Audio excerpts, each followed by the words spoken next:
says hello to you, and you, and you. Welcome back to our channel, and if you are new here, welcome. I'm Christina and I make ASMR videos.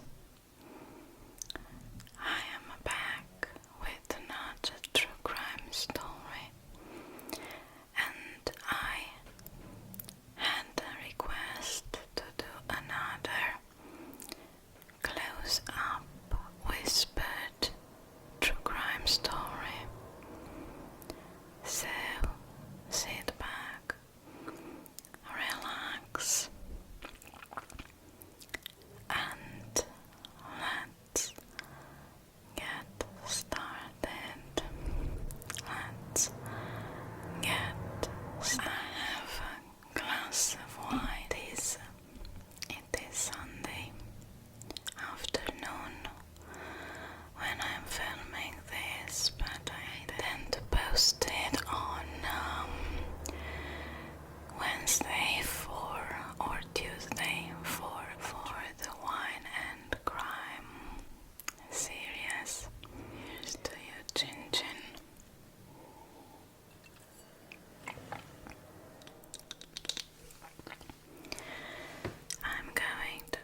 We are going back in time to 2002, and we're going to Dixon County, a beautiful county. It is September 8th, a Sunday afternoon, a beautiful Sunday. A fisherman was going to try his luck there today when he spotted a vehicle half immersed in Turnbull Creek. At first he thought it was some sort of prank, but when he went closer he realized that it was something really serious, so he went and called the police. When the police arrived at the scene, they found inside the vehicle, they found the body of a woman, a young woman. And at first they thought it was some sort of accident, but at a closer look they realized that the head of the woman and on her body there were different bruising signs that indicated some sort of trauma to her hand. At first they wanted, of course, to identify the victim, so they looked for her ID and driving license, and they found that the woman's name was Lee. There is a petition online to support Kimberly. She still pretends that she's not guilty and that her son did everything by himself.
The case was cold for about a year.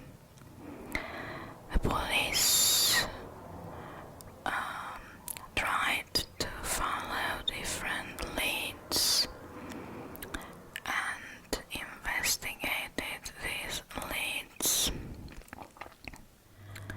So it took more than a year for charges to be brought against someone. But when they discovered the truth, everything was absolutely shocking. Lee Ann Mangrum, born Smith, is described by the family and those who loved her as a beautiful woman inside and out, kind-hearted, soft-spoken, loving, hard-working. She was the typical Southern girl, dreaming about a family, dreaming about becoming the perfect wife and mother. Her dream was to take care of her children, to have a family of her own, to have a home, a house. And her dream came true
busy and arguments started. And in the long run, all this ended in a bitter divorce. Terry Sr. was extremely sad about this because he really loved his family. Lee Ann got the custody of the children and moved with them in the city, Nashville, if I remember properly. The children were extremely sad because they lost all their friends. They lost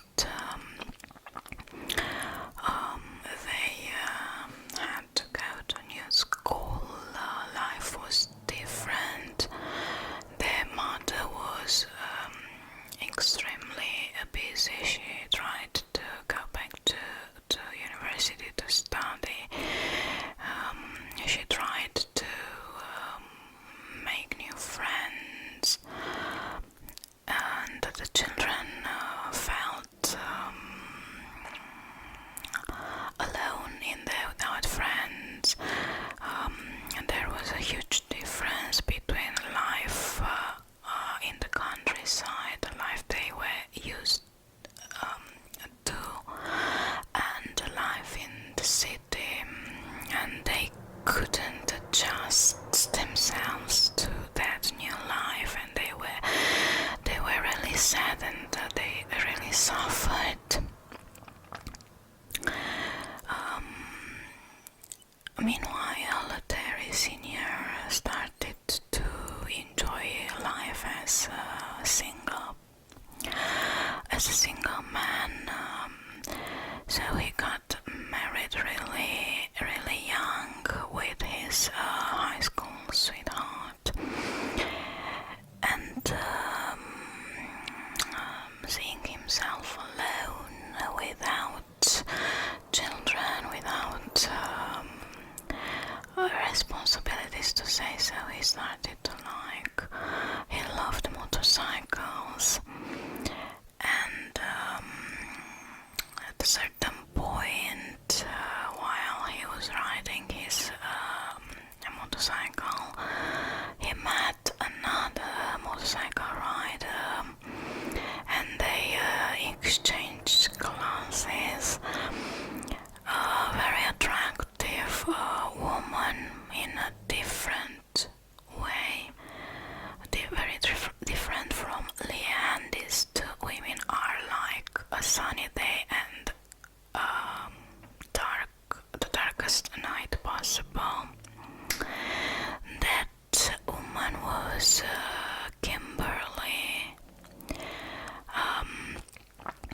also called Gypsy. She was called a Rolling Stone because she liked to go from place to place, and she was quite, I think she was around 30 and something. She was older than Lee Ann, and 38, I think, when she met Terry. And up to that age, she had never had a family of her own. She was a Rolling Stone, as I have told you. But she was really known, and Terry liked this wild side of her. As I have told you, Lee Ann was a kind-hearted, soft-spoken, sweet type of woman, like a sunny day, enlightening a room. When she entered, she enlightened the whole room. She had some sort of angelic aura around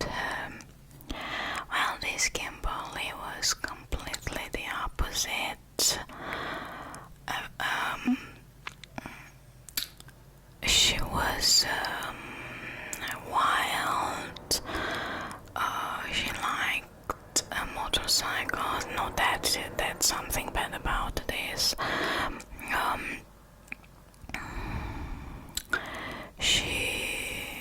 There was nothing angelic about her, to say so, quite the opposite.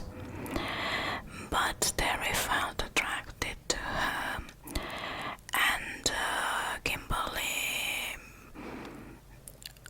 thought that it was time to settle down.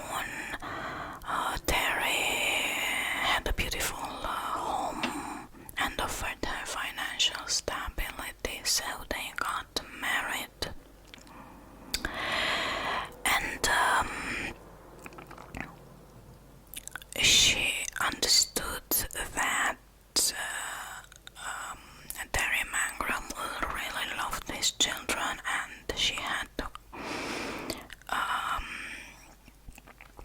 earn their hearts first, so the children remember her at first as some that type of cool mom, more like an elder sister.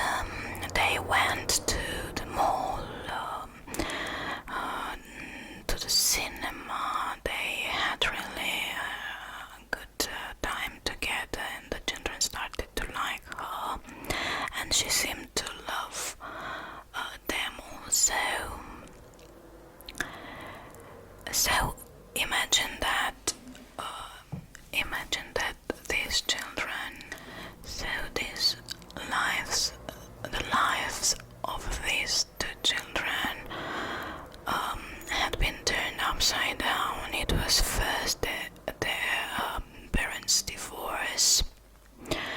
They had an idyllic type of family life in an idyllic place, in the perfect house, perfect family, and out of the blue they had to leave their house and go and start a new life in a city, and everything was totally different from what they were used to. So they kind of liked going back, visiting his father and his new wife. It was some sort of returning to the old habits, to the old life they were used to. They liked that. They loved the atmosphere in the house, the loving atmosphere. Kimberly was a great mom back then, and they suggested their mother, the biological mother, that they would love to go and live with their father. And Lee Ann, who was the best mom in the world, allowed them to do so because she noticed that they were not happy. So she allowed them to go reluctantly, but she thought first at her children's happiness. And they went back to live with their father and his wife, Kimberly. Well, Kimberly loved being a wife and a mother, stepmother, or at least it seemed like so. She and Terry finally got a child of their own, a daughter.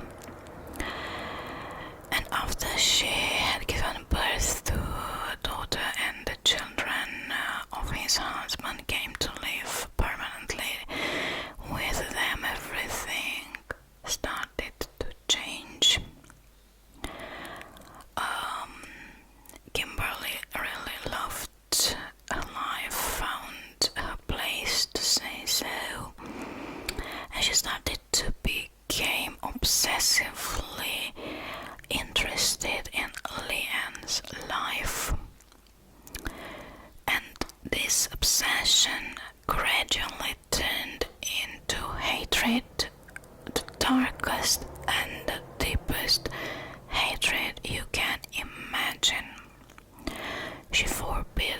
children to have photos of their mother. She forced the children to call their mother on the phone and tell her that they hated her and that they don't want to come back to her. She started to argue with Lee Ann. Remember that Lee Ann was that kind of soft, angelic type of person, and here comes this black devil directly to her, assaulting her, calling her names every time she had a chance to. And her hatred towards Lee Ann started to grow and grow and grow, deeper and deeper, darker and darker. It was almost like a disease. She was afraid that somehow Lee Ann will take Terry back, will do something, and they would go back together. And she started to believe his obsession was true, and her mission in life back then was to get rid somehow of Lee Ann, and meanwhile to make her life as miserable as she could.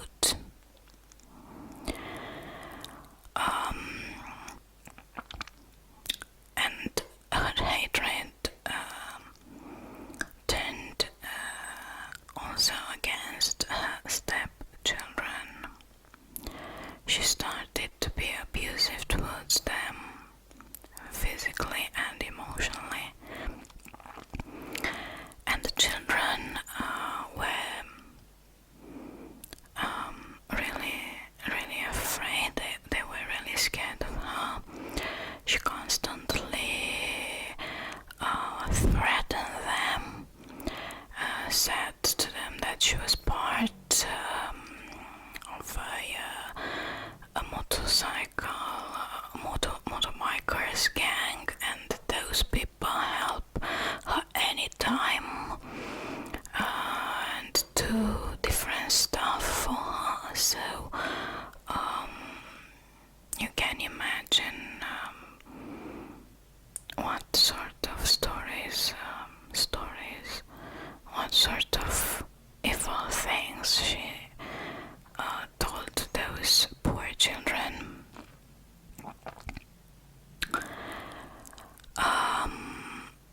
She knew everything. So Lee Ann moved a little bit closer to them, and she wanted to be closer to her children, not to her ex-husband, but in Kimberly's sick mind, she was a threat to her marriage. And Kimberly kept Lee Ann under her observation. She knew everything about her, where she went, with whom, what she was doing, everything. And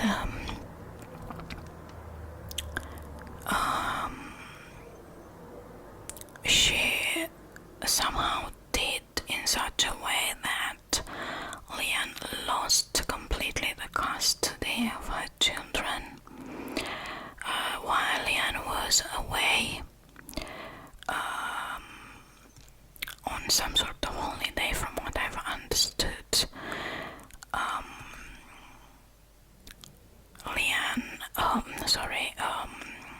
Kimberly called the social service to come and inspect the house, and she informed the social service that Lee Ann was a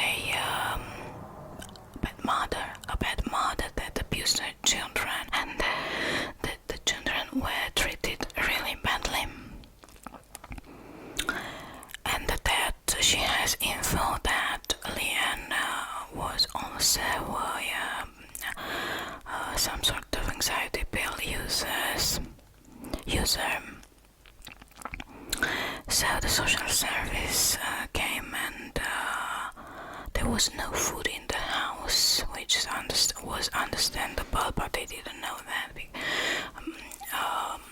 because Lee Ann had been away for days, but they didn't know that.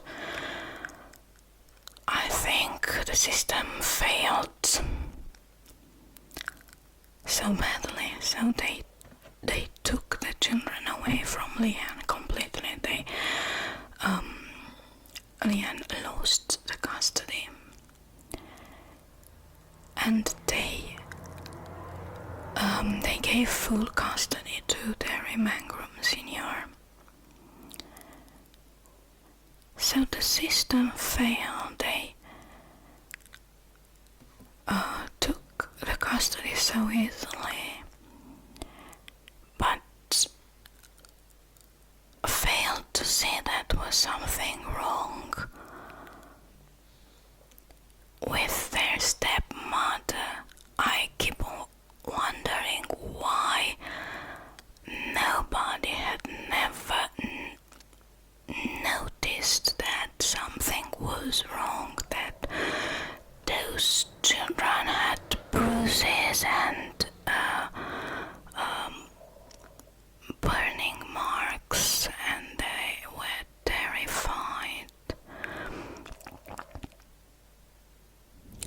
Okay, now let's go back to the moment in which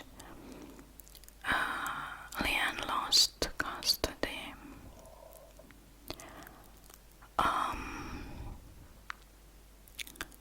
This should have stopped Kimberly, but no.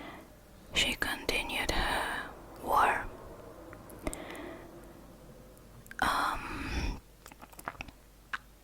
Everything she told about Lee Ann was a lie. Lee Ann was living her life the way she had been instructed to do in order to get her children back. And she really wanted to have them back, so she wasn't taking any sort of pills, she wasn't doing anything she was accused of. It was the other way around. So Lee Ann and Kimberly had that rocky type of relationship. Kimberly and Terry Sr. had custody of Lee Ann and Terry's two children after the state granted the stepmother and father full custody. But Kimberly's hatred of Lee Ann seeped into her relationship with her stepkids also, whom she started to abuse. She did terrible things to that children, things that I cannot mention here, things that only a monster could do. Lee Ann kept on fighting, and she was about to gain her custody back, but Kimberly didn't want to let this happen. So on September 7, 2002, while her husband was sleeping, Kimberly loaded her stepkids into the car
was really brutal, and I want to spare the graphic details. She forced Lee Ann's children to attack their own mother.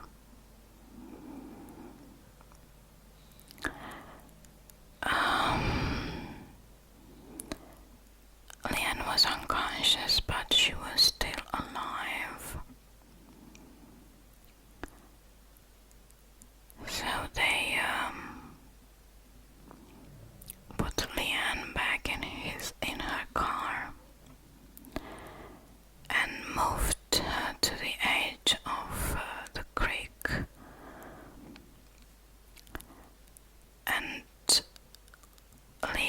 And Kimberly stuffed some pills down her throat. And the monster called Kimberly forced Terry Jr. to hold his mother's head under the water.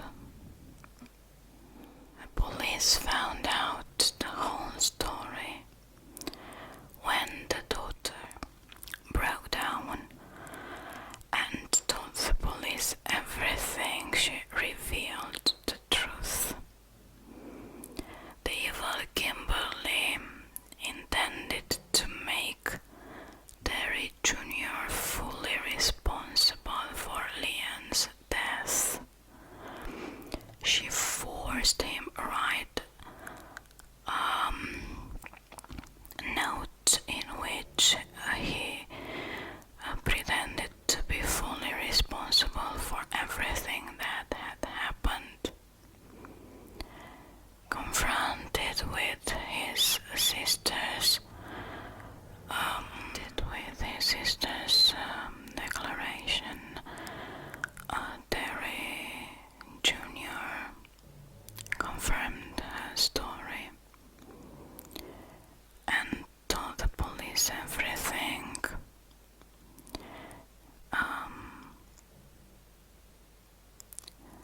After the murder, Kimberly forced them to go to their mother's house and vandalize the house.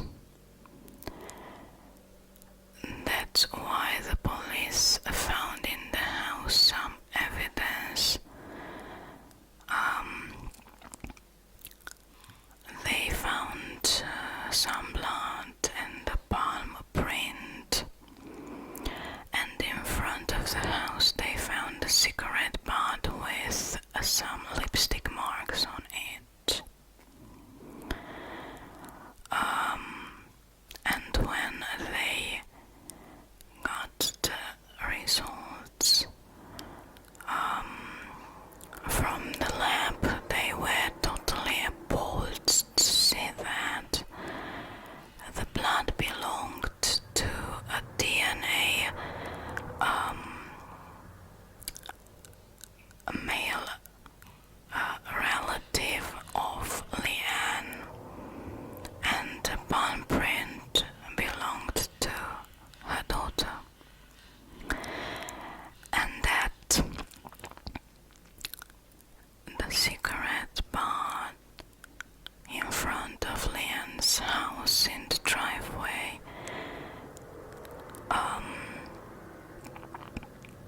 had the DNA left on it belonged to Kimberly. And the police started their investigation based on these pieces of evidence.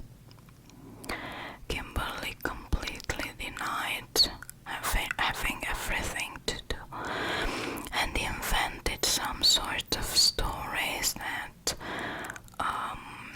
Lee Ann came to her to give her some anxiety pill, and as if Lee Ann was some sort of friend coming for help directly to Kimberly, the one who hated her the most in the world.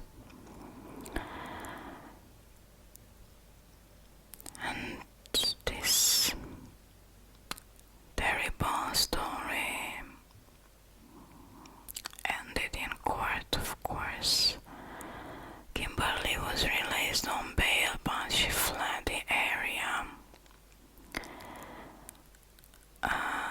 where she was finally discovered in Kentucky and brought back.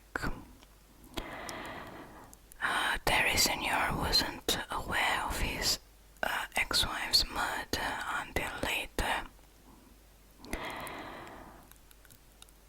but he helped destroying the evidence, and he threw away the baseball bat in the creek. So he was charged with accessory, and he pleaded guilty. Terry Jr. pleaded guilty to second murder degree, and he was charged in adult court. Kimberly was convicted of first-degree murder and sentenced to life in prison, which she appealed. She is currently incarcerated at the Tennessee prison for women in Nashville. She won't be eligible for parole until 2058, when she is 94 years old. There is a petition online to support Kimberly. She still pretends that she's not guilty and that her son did everything by himself. I don't believe a word of what this woman says. She's totally evil. I'm really curious to know what you think.